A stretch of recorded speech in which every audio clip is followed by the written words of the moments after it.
Everyone says Jupiter is the great benefic. Then why did someone comment Jupiter is a malefic under my video? If Jupiter is the planet of luck, wisdom, and abundance, how can it also be called malefic? In this video, I'll show you the exact situations where Jupiter feels harsh, and why that doesn't mean it's bad, it means it's expanding something you need to grow. Before we go deeper, I just want to say this.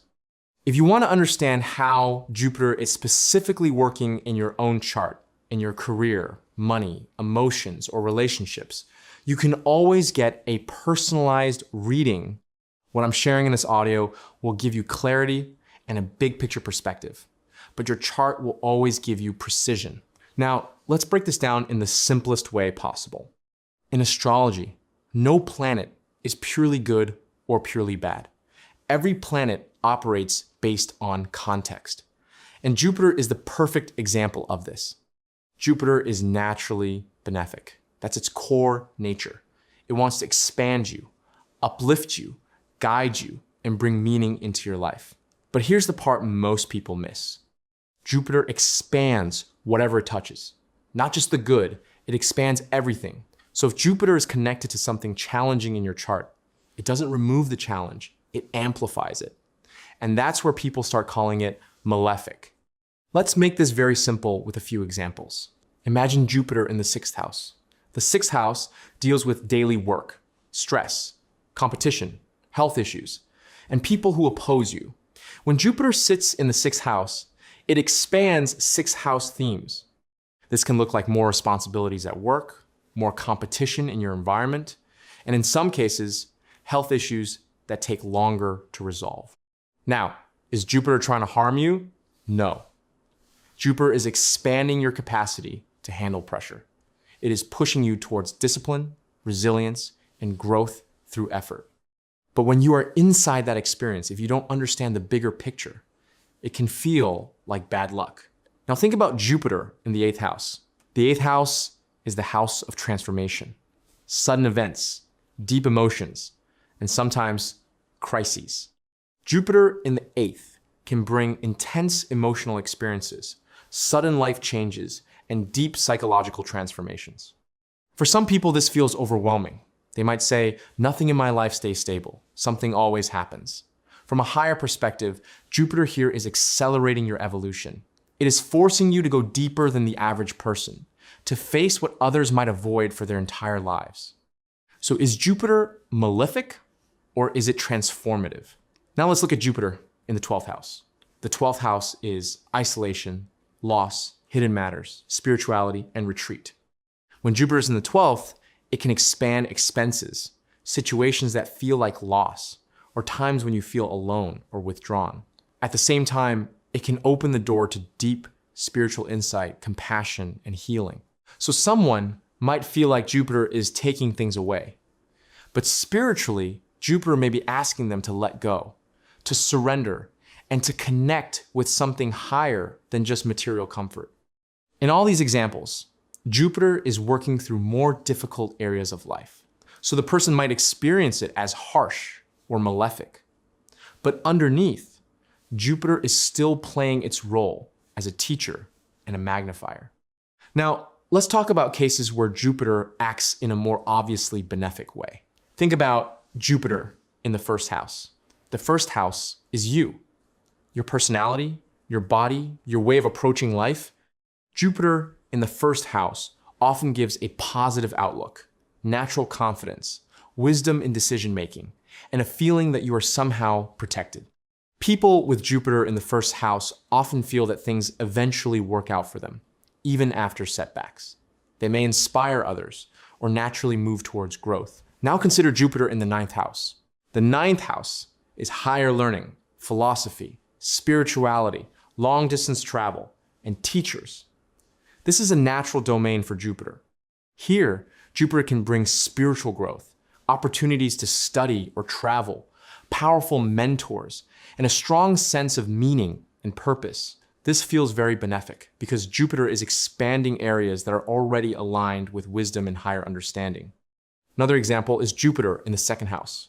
The 2nd house relates to money, values, speech, and family resources. Jupiter in the 2nd can expand wealth, family support, and the power of your voice. People with this placement may earn well, or they may inspire and guide others through speaking, teaching, or advising. However, even here, if someone is not aware, Jupiter's expansion can turn into overspending or overindulgence. So even a benefic placement needs conscious handling. Jupiter in the 5th house is also a beautiful position. The 5th house is creativity, romance, children, and self-expression. Jupiter here can expand joy, creativity, romantic experiences, and blessings related to children or creative projects. But again, if the person goes into excess, too much risk-taking, gambling, or chasing pleasure without balance, Jupiter's expansion can create problems. So we can see a pattern. Jupiter is benefic by nature, but it can still expand something in a way that becomes uncomfortable or risky if it is not guided. Now, let's talk about a very important idea: functional benefic versus functional malefic. This part depends on your ascendant, your rising sign. Jupiter rules different houses depending on your rising sign. When it rules houses that are more challenging, its results can feel more difficult, even though Jupiter itself is still a benefic planet. Let's take Taurus rising as an example. For Taurus ascendant, Jupiter rules the 8th house and the 11th house. The 8th house is crisis, transformation, shared resources, and deep psychological processes. The 11th house is gains, friendships, desires, and social circles, but also attachments and expectations. So for a Taurus rising person, Jupiter is connected to these areas. It can sometimes behave like a functional malefic, meaning it can bring experiences that feel intense or destabilizing. This might show up as sudden disruptions in gains, ups and downs in friendships or groups, or emotional highs and lows linked to desires and expectations. Jupiter is expanding 8th and 11th house themes, and until the person learns the lessons behind these experiences, it can feel unstable. Now take Capricorn rising. For Capricorn ascendant, Jupiter rules the 3rd house and the 12th house. The 3rd house represents effort, hard work, courage, communication, and siblings.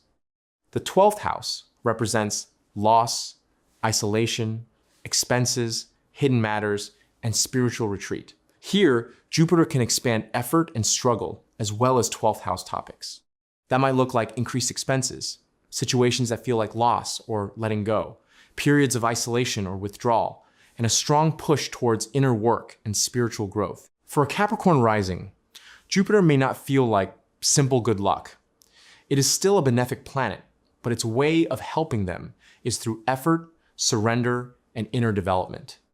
Many people experiencing this kind of Jupiter may say, life feels heavy, and that's where the idea of Jupiter being malefic comes in. But from a deeper perspective, Jupiter is growing them through these experiences. Now compare this with Cancer rising. For Cancer ascendant, Jupiter rules the 6th house and the 9th house. The 6th house is challenges, work, health, and service. The 9th house is luck, higher learning, spirituality, and blessings. So here, Jupiter has a mixed role. It brings growth through struggle and service, and it brings wisdom and luck through 9th house themes. A Cancer rising person may notice that when they show up, work hard, and serve, doors open in areas related to study, travel, or spiritual blessings. Jupiter gives results that often arrive after effort. These examples show why the same planet can feel very different depending on the rising sign. The idea of Jupiter acting as a functional benefic or functional malefic is rooted in which houses it rules and how those houses behave in your life. Now, let's look at a few more common Jupiter situations. When Jupiter is conjunct Saturn, expansion meets limitation. At first, this can feel like stop and go, but over time, it often creates deep maturity and stable wisdom. You learn to grow patiently. When Jupiter is conjunct Mars, expansion meets action. This can give courage, ambition, and drive, but it can also bring impulsiveness and risk-taking if you don't balance it. When Jupiter is retrograde, its expansion turns inward. The person may question outer beliefs, go deeper into their own truth, and grow through self-reflection instead of just following what society says. When Jupiter is combust, very close to the sun, Jupiter's wisdom is present, but it can feel overshadowed by issues related to ego or identity. The person may need to learn how to separate real faith and wisdom from pride or the need to be seen a certain way. In all these situations, Jupiter is still doing the same thing. It is magnifying and expanding. The difference is what it's expanding and how consciously the person works with that energy. So let's come back to one powerful idea you can remember. Jupiter is not simply a good planet or a bad planet. Jupiter is a magnifier. If it touches wisdom, it expands wisdom. If it touches confusion, it expands confusion. If it touches love, it expands love. If it touches imbalance, it expands that imbalance too. That is why awareness is everything. When you understand what Jupiter is doing in your chart, you can work with it instead of feeling controlled by it. If Jupiter is expanding your expenses, it is pushing you to learn financial discipline.